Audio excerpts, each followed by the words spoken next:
Bem-vindos ao quarto episódio do Real Hunting.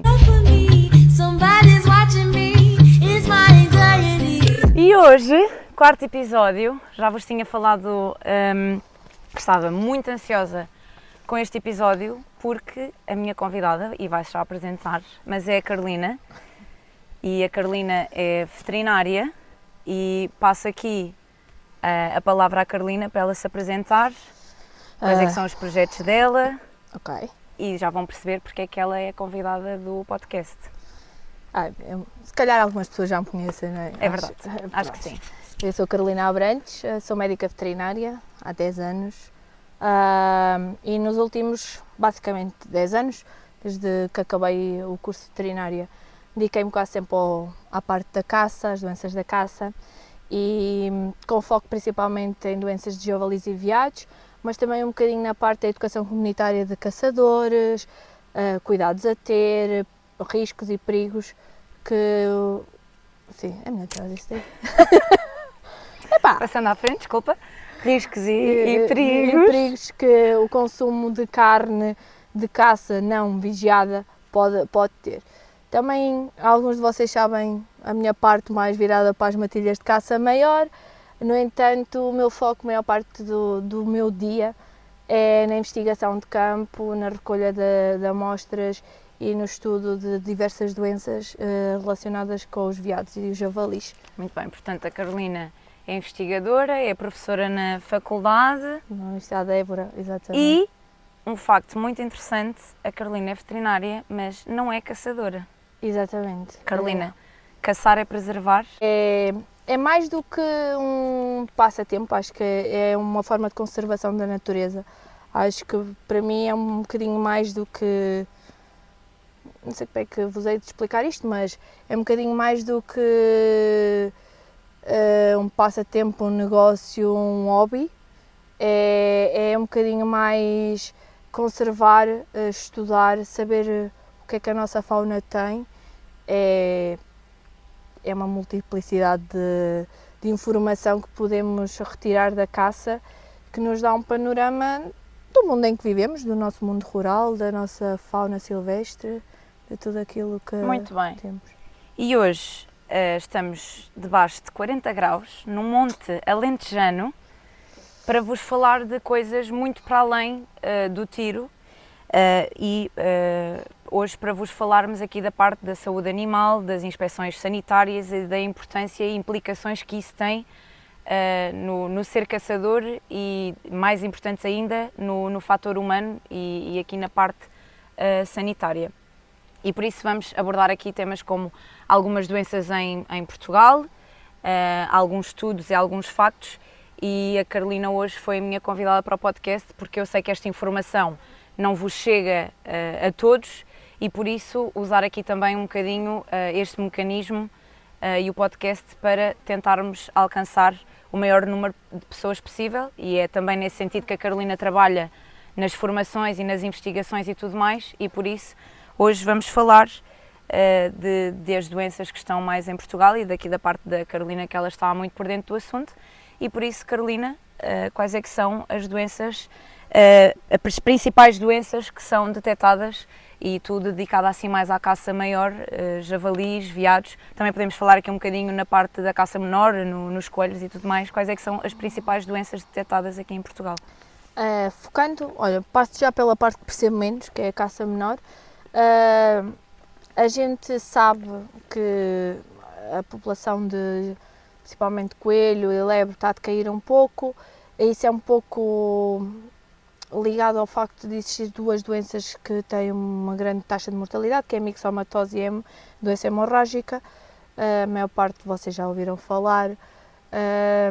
Nenhuma delas tem implicações para a saúde humana, mas causa bastantes danos na parte da saúde das populações silvestres e das populações de leporídeos, de coelhos e lebres. Quanto às aves, temos várias doenças. Em Portugal, se calhar a caça menor é aquilo que nós falamos menos, que estudamos menos. Há bastantes grupos de trabalho dedicados, no entanto, mais numa perspectiva de conservação, não tanto na perspectiva de saúde humana e preservação da segurança alimentar, mas sim, focando mixomatose, doença hemorrágica, são aquelas que atingem mais os coelhos e as lebres. Se falarmos de alguns parasitas que causam, como a maior parte de vocês, que são caçadores, por exemplo, de coelho e lebre, já viram que são umas bolinhas nas vísceras do coelho e da lebre, é cisticercose. É uma doença que existe bastante em Portugal, circula não só na caça menor, também na caça maior, não tem implicações para o consumo da carne, vocês podem consumir a carne se virem um animal com essas bolinhas, no entanto têm que ter cuidados a descartar essas vísceras. Isso é algumas das coisas que nós fazemos e informamos os caçadores, principalmente quando fazemos ações de formação é o caçar e o preservar a segurança dos outros animais, e nós próprios não acaba na hora de caçar e de viscerar e preparar a carne, mas também a parte de descartar as vísceras, do não mandar ou não dar aos cães, ou assim, também é uma parte essencial e que a gente foca quando damos as formações dedicadas a caçadores. Focado na caça maior? Na caça maior, sim. Tuberculose, a famosa tuberculose, que não se vê no fígado, que toda a gente, que em algumas zonas do país já sabem distinguir bem, mas noutras zonas do país, como não têm tantas noções da sanidade, ou porque também não têm tantas doenças a circular nessas zonas, a tuberculose não se vê no fígado, mas é uma doença que está muito estudada em Portugal. Nós sabemos que há focos de doença, sabemos onde é que isso existe mais. Temos também algumas doenças que circulam e que nós sabemos que existem, como a hepatite E, a cisticercose outra vez, o quistidático, a brucelose. No entanto, são doenças que sabemos e procuramos focos e fazemos uma vigilância ativa. Quais dessas doenças têm implicação nos humanos? Brucelose, tuberculose, portanto, essas doenças hepatite todas... E, sim, normalmente, e é uma coisa que nós, queiramos ou não, em Portugal temos sempre um bocadinho essa perspectiva. Onde há maiores estudos e onde há mais atratividade para estudar as doenças da caça maior é naquelas que têm implicações para os humanos, quer seja na parte de consumir a carne, quer seja na parte de manipular a carcaça e as carcaças e a carne, e se poder adquirir de forma, como nós chamamos, ocupacional, não por alimento, não por consumo, mas por toque. Por toque. Quase todas estas doenças onde nós investimos bastante na área da investigação têm essas componentes. Depois temos uma que, parecendo que não, que é a peste suína africana, que acho que é um dos tópicos que tu querias falar. Sim, vamos tocar bem nele. Exatamente. A peste suína africana também faz parte da vigilância ativa das doenças de caça maior, não sendo um problema para nós humanos, é um grave problema em termos de fauna silvestre e suínos em modo de produção industrial, quer montado, quer produção em pocilgas de forma industrial, sim. Para quem é caçador regularmente e que frequenta o campo regularmente, quais é que são os principais sinais que devem detectar quando abatem um animal? Ou seja, vão ao campo, abatem um animal, quais é que são as principais características que devam saber para conseguir identificar um animal abatido, um animal que esteja doente? Temos muitos e cada doença tem a sua sintomatologia particular. No entanto, pensem sempre que nem todos os animais magros, nem todos os animais com mau pelo, como nós chamamos, estão doentes. Pode haver muitos fatores que influenciam isso, a falta de alimento, o estar a amamentar, as condições do terreno, a própria genética, como nós, as pessoas, não é? Nem todas as pessoas são iguais. No entanto, um conselho que nós damos normalmente, se vocês só abaterem um animal, por exemplo, numa espera, terem em perspectiva essa análise, verem também o estado do pelo, onde é que foi o tiro, o estado da conformação do animal as articulações, é uma zona muito importante de ver, e depois, se o eviscerarem, fazer uma análise cuidada. Nós normalmente recomendamos é que as pessoas já façam o curso de exame inicial para ter umas noções mais básicas do que é que podem ver e de quais é que são as lesões que devem fazer com que vocês tenham atenção e descartar uma carcaça. No entanto, quase toda a gente já sabe, a zona dos linfonodos mandibulares... Para problemas técnicos e vamos seguir viagem. Então, Estamos a falar da parte dos principais sinais que nós tínhamos que detectar num animal e ficámos na parte dos linfonodos. Exatamente, estávamos a dizer, os linfonodos mandibulares, ao pé do, principalmente... Tá bom. Obrigada, desculpa. Principalmente nos javalis, nos linfonodos aqui junto ao pescoço, por baixo da mandíbula, é um dos locais onde se consegue ver algumas lesões compatíveis com algumas doenças. No entanto, há muitas que são silenciosas, não se consegue ver. Conselhos, principais conselhos, eu também acho que nós vamos falar sobre isso, mas cozinhem muito bem a vossa carne de caça. Cozinhem a altas temperaturas, nada de fazer porco no espeto, que isso é sempre um risco. Cozinhar muito bem e, de preferência, antes de a cozinhar, se puderem, congelá-la também algum tempo antes. Muito bem. E agora um tema que se calhar muita gente já pensou e outros tantos igualmente nunca pensaram nisto, é a peste suína africana. E por isso, Carolina, em que ponto de situação é que estamos em Portugal com a peste suína africana e o ponto de situação também a nível da Europa? Em Portugal estamos bem, ainda não chegou cá, ainda não chegou a Portugal e a Espanha. No entanto, já temos alguns focos na França, na Bélgica e na Itália. A peste suína... Soube há pouco tempo na Suécia também já tinham erradicado, já conseguiram desde a primeira, já se deu mesmo como... Eles já estão como endémicos, como nós estamos aqui. Nós já tivemos peste suína africana em Portugal há uns anos atrás, há 40 anos atrás. No entanto, conseguimos erradicar. A peste suína africana,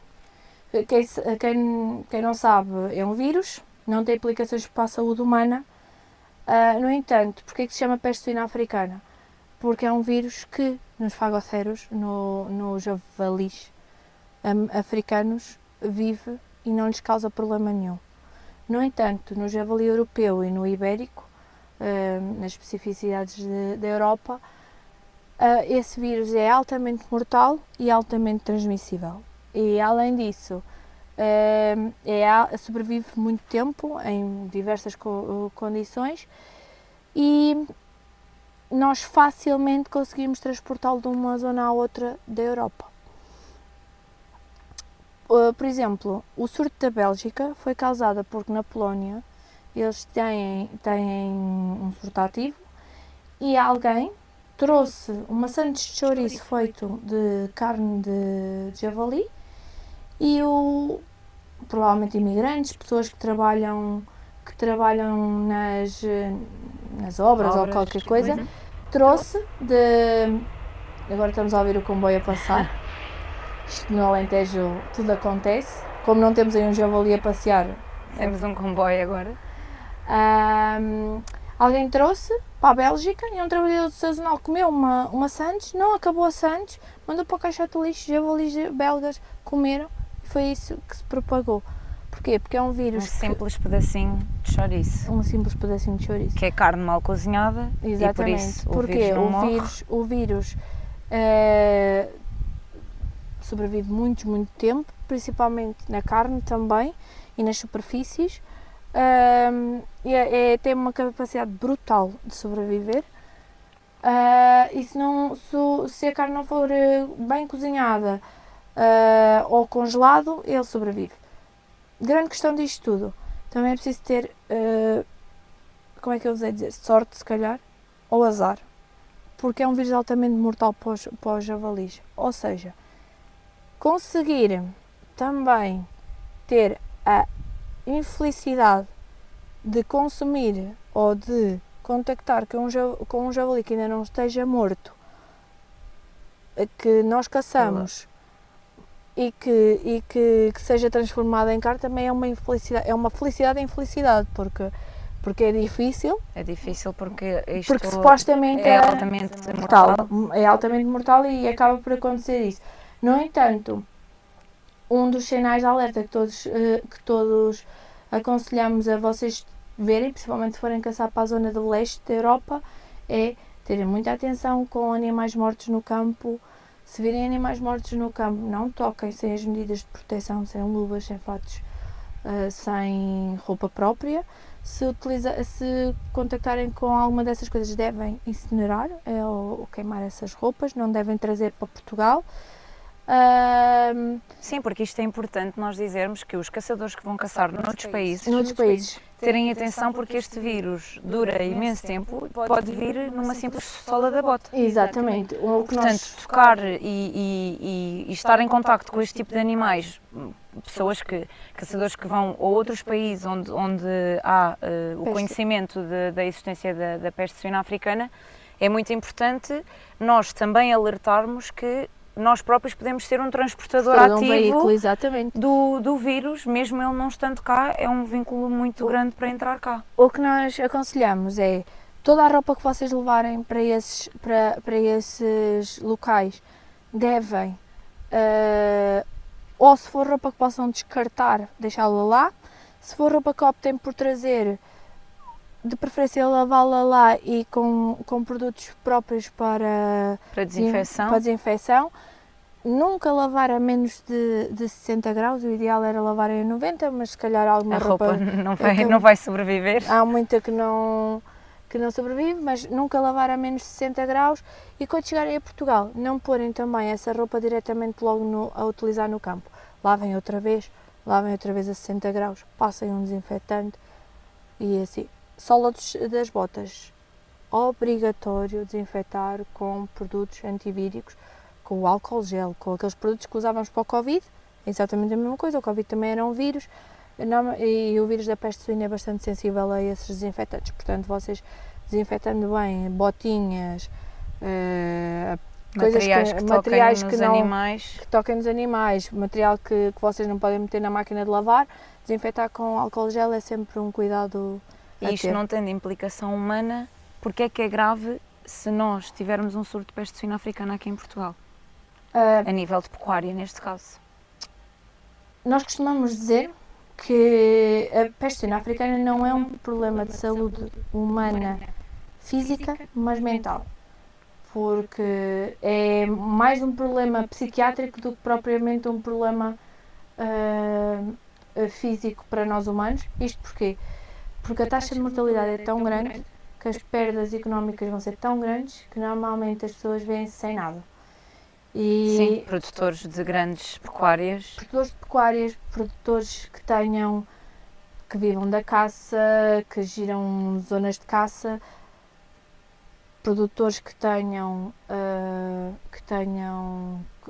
suínos de montado, ou seja, de extensivo, o porco preto, o porco alentejano, o porco bizarro no norte, etc.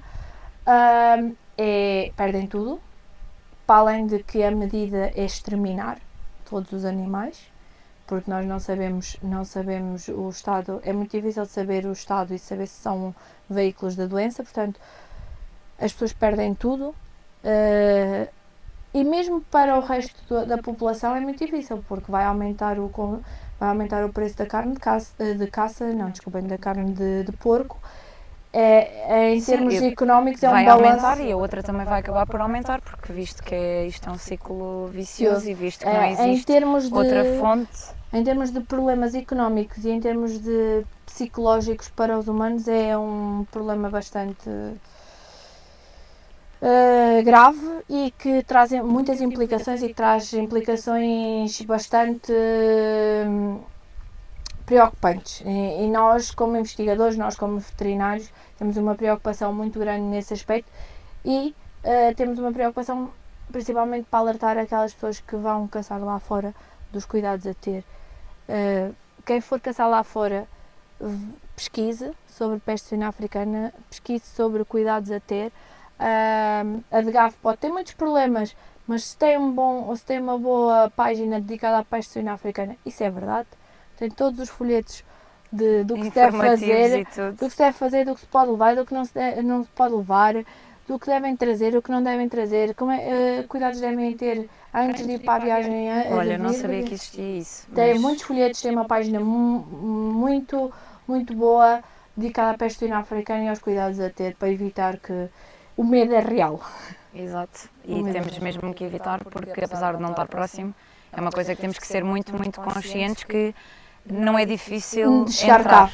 É Exato. isso. E mais do que nós, Portugal, Espanha, se isto entrar em Espanha, a Espanha tem mesmo muito medo. E Espanha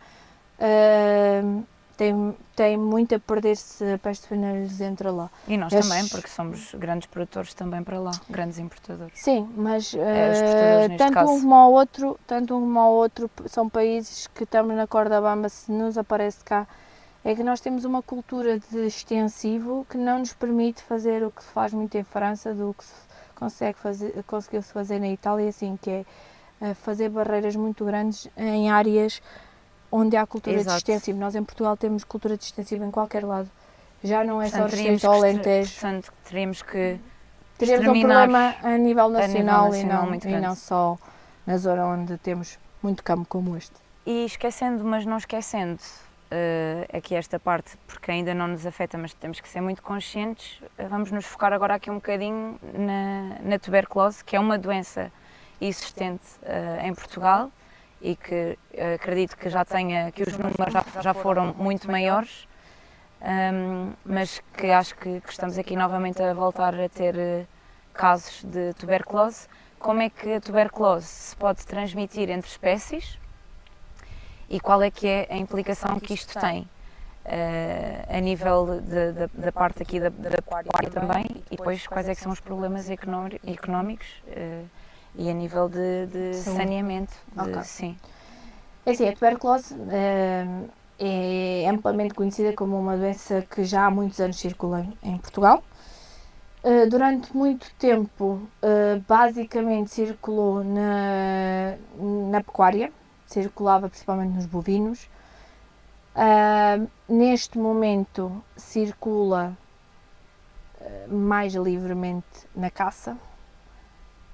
Porquê? Porque nós há muitos anos que temos um plano de erradicação para a tuberculose nos bovinos, sendo que os resultados, se calhar, não são esperados. E nós continuamos a ter muitos surtos de tuberculose nos bovinos. A grande questão aqui está que nós acabamos por não ter uma perspectiva de para onde é que ela vai, como é que ela veio, como é que se mantém. Muito se fala de qual é que é o hospedeiro, ou seja, qual é que é o animal que mantém a tuberculose viva nesta interface entre os animais de pecuária e os animais de caça. Durante muito tempo dizia-se que foi os animais de pecuária que fizeram com que a bactéria se extrapolasse para os animais de caça. Agora fala-se que os animais de caça é que podem passar aos animais de pecuária. No entanto, cada vez mais se fala de ciclos de manutenção. Sabe-se que a bactéria circula em ambos tanto nas espécies domésticas como nas espécies selvagens. Passa por uma amplia maneiras, há muitas maneiras mesmo. Além do contacto direto, principalmente respiratório, sabe-se que entre pecuária e animais de fauna passa especialmente pela manutenção da bactéria em zonas de alimentação e de aberamento, seja as famosas charcas, os ribeiros, os comedouros onde os animais se alimentam, ambas as espécies, são zonas onde facilmente há manutenção da bactéria que pode passar de um animal infectado para outro que não está infectado, mas vai adquirir a bactéria. Em termos de impacto, não é uma doença que, contrariamente à peste suína africana, que a mortalidade é alta, é uma doença crónica, de manutenção fácil nos efetivos, de manutenção fácil nas populações silvestres. O que é que causa? Não causa morte, mas causa de debilitação, emagrecimento. E isso uma coisa leva à outra. Exatamente. E tem o fator de, nos bovinos, causa graves problemas em termos de controle da doença. É uma doença de declaração obrigatória. Os efetivos ficam em sequestro se forem positivos à tuberculose. Há restrições de importação, movimentação dos animais. Os animais só podem ser abatidos, não podem ser vendidos entre várias explorações. Em termos de Isso saúde, nas zonas que são mais afetadas. em todo o país, se um animal saneado for positivo ou uma exploração tiver positivos, automaticamente fica fechada, só pode ser venda direta para matador, para abate. Não pode haver trocas entre as explorações, não pode haver importação e exportação desses efetivos. Portanto, há um bloqueio generalista das trocas económicas, ou seja, economicamente é desfavorável a circulação da doença. Em termos de saúde humana, tem muitas implicações. É uma doença chamada uma zoonose, como era o Covid, ou seja, passa dos animais para os humanos. Antigamente passava de uma forma mais clara e mais fácil, porque passava principalmente por via do leite, ou seja, quem consumia leite não pasteurizado. Neste momento, qualquer exploração que seja positiva à tuberculose não pode ser fornecedora de leite. A pasteurização veio também diminuir essa transmissão. No entanto, é grave para produtores que contactam com as suas vacas, porque uma forma muito efetiva de transmissão da tuberculose é por aerossol, ou seja, o vapor das vacas a respirar pode provocar a doença para produtores, médicos veterinários ou qualquer pessoa que contacte diretamente com as vacas. Para os caçadores e consumidores de carne de caça. Consumidores de carne de caça, o risco é menor. Bem cozinhada, com boas medidas de higiene na preparação e na evisceração, é quase nulo o risco. Ok. Para o caçador, para o preparador, para a pessoa que eviscera a caça, o risco é real. Isto porquê? Porque nós não consideramos tanto um risco da tuberculose para a carne em si, mas para a manipulação. Aquelas pessoas que, sem mais nem medo, nos evisceram uma carcaça, os vapores, sem luvas, sem material, sem equipamento, sem material nenhum de proteção ou de salvaguarda, que evisceram, que não têm cuidado nenhum, que rebentam vísceras, que metem quase a cara dentro da carcaça, o risco aí sim é grande. Porquê? Porque esses vapores também são uma fonte de contaminação, tal como nós respirarmos o mesmo ar das vacas contaminadas, respirar os vapores de uma carcaça acabada de abrir pode ser prejudicial para nós, podemos ter o risco de adquirir tuberculose. E também o facto de abrir carcaças potencialmente contaminadas sem luvas, sem nada, o contacto direto com as lesões compatíveis com tuberculose, são pequenos abscessos em alguns linfonodos ou em algumas vísceras, como o pulmão, os linfonodos mandibulares, os linfonodos dos intestinos. O contacto direto com essas lesões também pode ser potencial transmissão da bactéria, principalmente se quem está a fazer isso, tiver uma pequena ferida e não tiver luvas, ou se tiver uma ferida na mão, na cara, ou assim, ou às vezes o espingar, às vezes as pessoas fazem sem cuidados nenhuns, isso pode ser. E também outra coisa que nós não, por vezes, não temos noção, é que tal como o vírus da peste suína africana é uma bactéria que sobrevive muito tempo nas superfícies e em alguns locais, gosta de umidade e bastante sombra, não sobrevive tão bem a temperaturas altas e ao sol, portanto, provavelmente aqui não iria sobreviver aos nossos 40 graus. No entanto,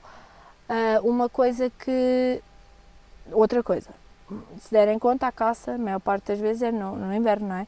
Portanto, provavelmente essas temperaturas já são propícias à sobrevivência.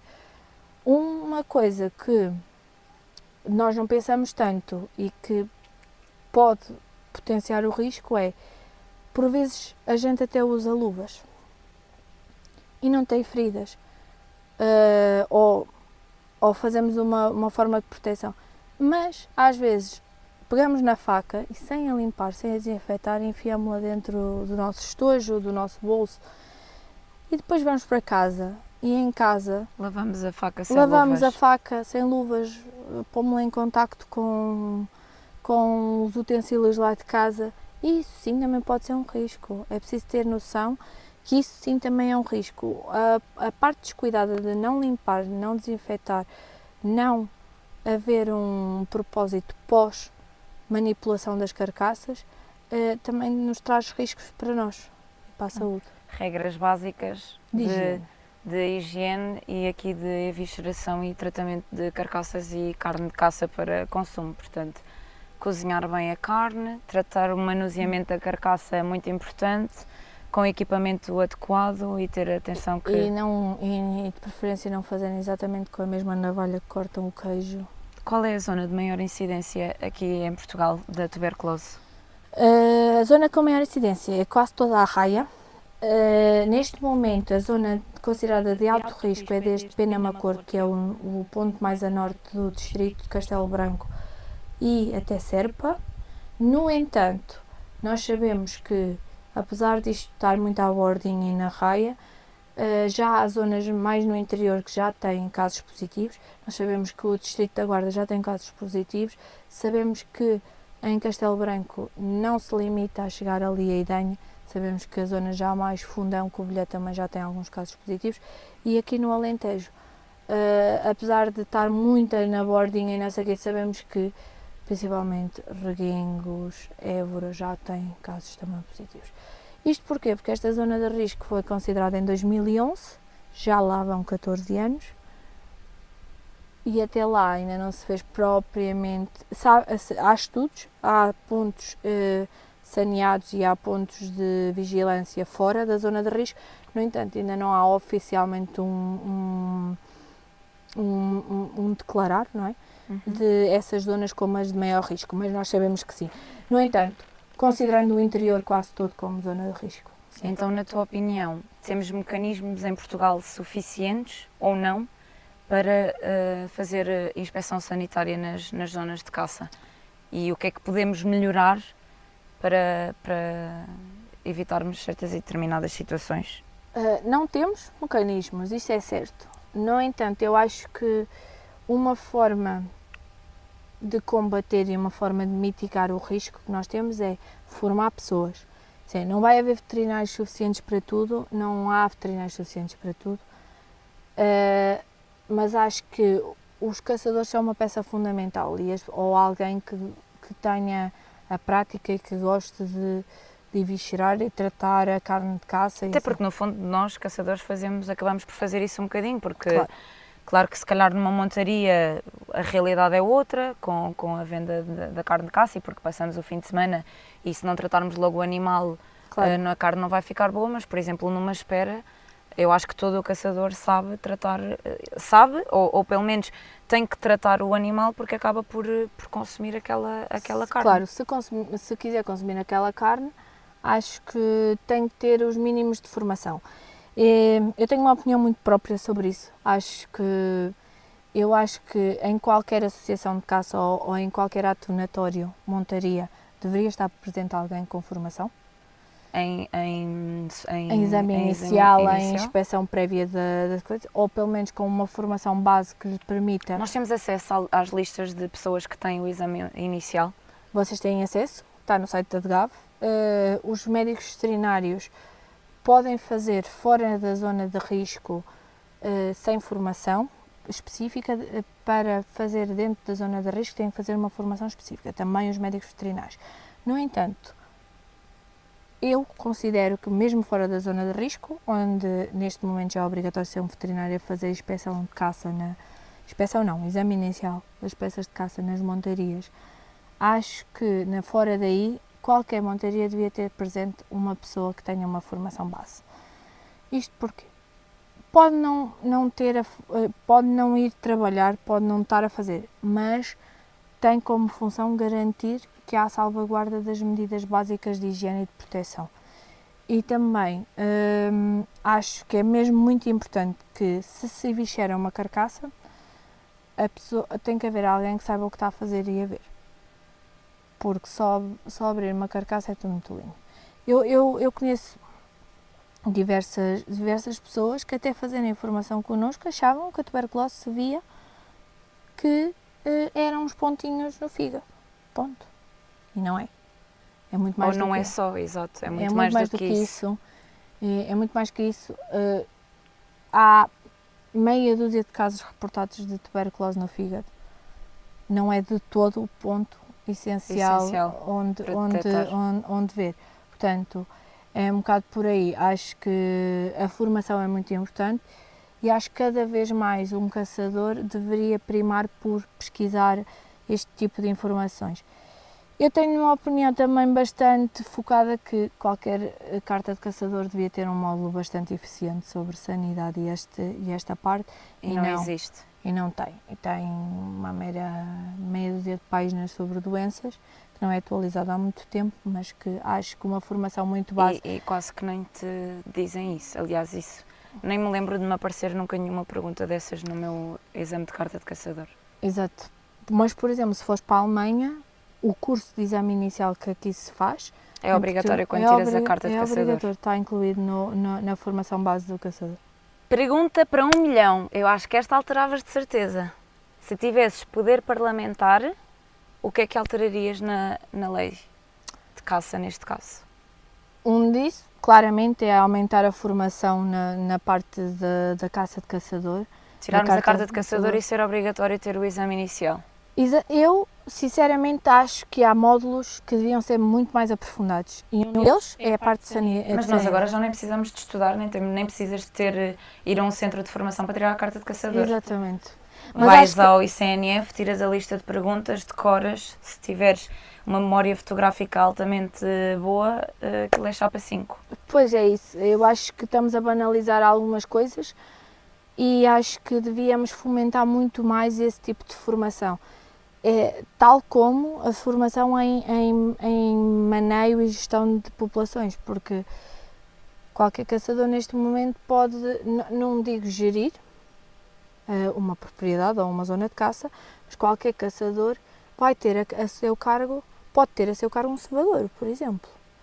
Sim. E se as coisas não forem bem feitas, na minha parte, que é a sanidade, não é? Se as coisas não forem bem feitas, aquilo pode ser um ponto fulcral de doença, pode ser um local de manutenção de diversas doenças. A tua população pode estar em risco pelas más atitudes ou pelas práticas descuidadas que um caçador tem. E, portanto, eu acho que é fundamental chegarmos a um ponto de haver formação nesta área e haver uma formação contínua, porque as doenças estão sempre a aparecer, os parâmetros das doenças e a dinâmica das doenças estão sempre a alterar. Alteram, os padrões das doenças na comunidade, na população e em Portugal como um todo alteram-se. Nós sabemos, as alterações climáticas também são uma coisa que tem muita influência nisto tudo e, portanto, era fundamental mais formação nesta área, mais formação na parte de informar, fomentar cuidados de saúde e, principalmente, eu acho que é muito útil o curso de exame inicial, não tanto, se calhar, para vocês todos ficarem a saber como é que se detectam as doenças, mas para vocês todos terem noção de como é que algumas doenças se propagam para nós caçadores não, que eu não sou caçadora. Ela já se considera caçadora. Não é, mas é.